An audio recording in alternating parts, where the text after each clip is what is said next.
আসসালামু আলাইকুম, স্বাগতম জানাচ্ছি বিবিসি নিউজ আন্তর্জাতিক সংবাদে। শুরুতেই সংবাদ শিরোনাম, এরপর বিস্তারিত। সীমান্তে নতুন আতঙ্কের ছায়া, নদীখালে সাপ কুমির ছাড়ার ভাবনায় বিএসএফ। ইরানের ইস্পাত খাতের ৭০% ধ্বংস করা হয়েছে নেতানিয়াহু। ভারতকে বড় ধরনের পরাজয়ের হুঁশিয়ারি দিলেন পাক প্রতিরক্ষামন্ত্রী। প্রচারে তুঙ্গে উত্তাপ, মোদিকে সরাসরি বিতর্কে চ্যালেঞ্জ মমতার। দর্শক, এতক্ষণ শুনছিলেন সংবাদ শিরোনাম। এখন বিস্তারিত। আপনি যদি ইসরায়েলের ধ্বংস চান এবং মুসলিমদের পাশে থাকেন, তাহলে ভিডিওতে লাইক করে চ্যানেলটি অবশ্যই সাবস্ক্রাইব করে দিবেন এবং আপনার মূল্যবান মতামত অবশ্যই কমেন্টে লিখে জানিয়ে দিবেন। এখন বিস্তারিত। সীমান্তে নতুন আতঙ্কের ছায়া, নদীখালে সাপ কুমির ছাড়ার ভাবনায় বিএসএফ। ভারত বাংলাদেশ সীমান্তকে ঘিরে ফের নতুন এক বিতর্কের জন্ম হয়েছে। দীর্ঘদিন ধরেই সীমান্তে গুলি চালানো, মানবাধিকার লঙ্ঘন এবং অনুপ্রবেশ ঠেকাতে কঠোর পদক্ষেপ নেওয়া নিয়ে নানা অভিযোগ উঠেছে। সেই আবহেই এবার নদী ও জলাভূমি সংলগ্ন সীমান্ত এলাকায় নজরদারি জোরদার করতে সাপ ও কুমিরের মতো হিংস্র সরীসৃপ ব্যবহারের সম্ভাবনা খতিয়ে দেখছে ভারতীয় সীমান্তরক্ষী বাহিনী বিএসএফ। বিষয়টি প্রকাশ্যে আসতেই দুই দেশের সীমান্তবর্তী মানুষের মধ্যে তৈরি হয়েছে নতুন উদ্বেগ। একই সঙ্গে মানবাধিকার মহলেও শুরু হয়েছে তীব্র আলোচনা। প্রায় ৪,০০০ কিলোমিটারের বেশি দীর্ঘ ভারত বাংলাদেশ সীমান্তর একটি বড় অংশ জুড়ে রয়েছে নদী, খাল ও জলাভূমি। এইসব এলাকায় কাঁটাতারের বেড়া বসানো সম্ভব হয়নি। ফলে এই অংশগুলোকে দীর্ঘদিন ধরেই ঝুঁকিপূর্ণ বলে মনে করে বিএসএফ।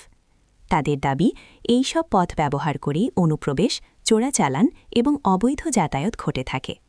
ইতোমধ্যেই এই সীমান্তে ড্রোন নজরদারি, তাপচিত্র যন্ত্র, জিপিএস নির্ভর ট্র্যাকিং ব্যবস্থা এবং বিভিন্ন আধুনিক প্রযুক্তি ব্যবহার করা হচ্ছে। পাশাপাশি বহু স্থানে কাঁটাতারের বেড়া এবং কিছু জায়গায় বিদ্যুতায়িত প্রতিরক্ষা ব্যবস্থাও গড়ে তোলা হয়েছে।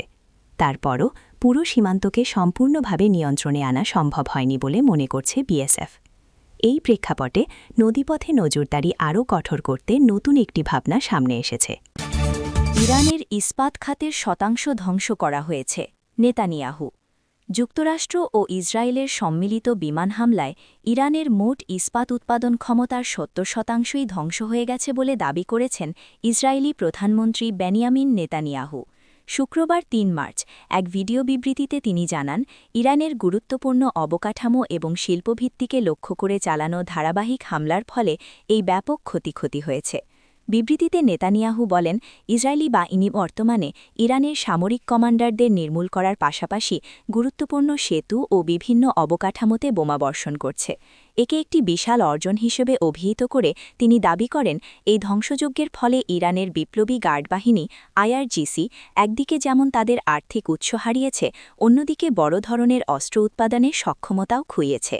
উল্লেখ্য, আন্তর্জাতিক আইন অনুযায়ী বেসামরিক স্থাপনা হিসেবে ইস্পাত কারখানায় হামলা চালানো নিষিদ্ধ। তবে যদি প্রমাণ করা যায় যে সংশ্লিষ্ট স্থাপনাটি সরাসরি সামরিক উদ্দেশ্যে ব্যবহৃত হচ্ছে, তবেই সেখানে হামলা চালানোর অবকাশ থাকে।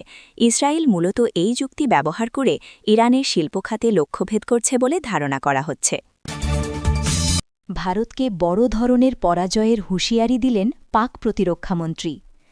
পাকিস্তানের প্রতিরক্ষামন্ত্রী খাজা আসিফ ভারতকে কঠোর হুঁশিয়ারি দিয়ে বলেছেন, ভবিষ্যতে যদি কোনো ধরনের ফলস ফ্ল্যাগ অপারেশন বা সাজানো অভিযানের চেষ্টা করা হয়, তবে তার ফল হবে আগের চেয়েও ভয়াবহ। ভারতের সাম্প্রতিক উস্কুনিমূলক বক্তব্যের প্রেক্ষিতে তিনি স্পষ্টভাবে জানান, পাকিস্তান যে কোনো পরিস্থিতির জন্য প্রস্তুত এবং যে কোনো আগ্রাসনের দাঁত ভাঙা জবাব দেওয়া হবে।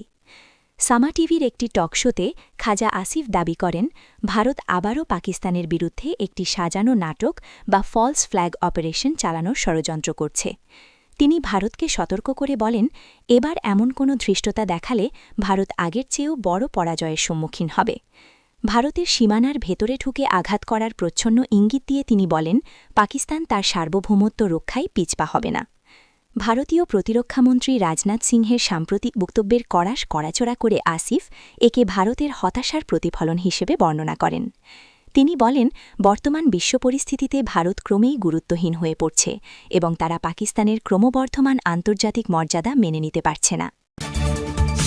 প্রচারে তুঙ্গে উত্তাপ, মোদিকে সরাসরি বিতর্কে চ্যালেঞ্জ মমতার। পশ্চিমবঙ্গ বিধানসভা নির্বাচনকে ঘিরে রাজনৈতিক উত্তাপ ক্রমশ চরমে উঠছে। শুক্রবার ৩ এপ্রিল কলকাতার এক নির্বাচনী জনসভা থেকে প্রধানমন্ত্রী নরেন্দ্র মোদীকে সরাসরি এক মঞ্চে বিতর্কের চ্যালেঞ্জ ছুড়ে দিলেন মুখ্যমন্ত্রী মমতা বন্দ্যোপাধ্যায়। জনসভায় বক্তব্য রাখতে গিয়ে তিনি বলেন, প্রধানমন্ত্রীকে বলুন আমার সঙ্গে এক মঞ্চে বিতর্ক করতে, মুখোশ টেনে খুলে দেব। টেলিপ্রম্পটার ছাড়া তিনি কথা বলতে পারেন না, শুধু সাজানো সাক্ষাৎকার দেন। আমরা ভুল বললে তা সংশোধন করি। নির্বাচনী প্রচারে বিজেপির বিরুদ্ধে সরাসরি আক্রমণ শানিয়ে মুখ্যমন্ত্রী ভোটারদের একজোট হওয়ার আহ্বান জানান। তিনি বলেন, সবাই একসঙ্গে ভোট দিন, এরা সিপিএমের থেকেও ভয়ঙ্কর। এখন অনেক সিপিএম কর্মী বিজেপিতে যোগ দিয়েছে, এরা খুবই বিষাক্ত রাজনীতি করছে। ভোটার তালিকা নিয়ে বিতর্কও উঠে আসে তার বক্তব্যে। তিনি অভিযোগ করেন, ইচ্ছাকৃতভাবে অনেক ভোটারের নাম কেটে দেওয়া হচ্ছে।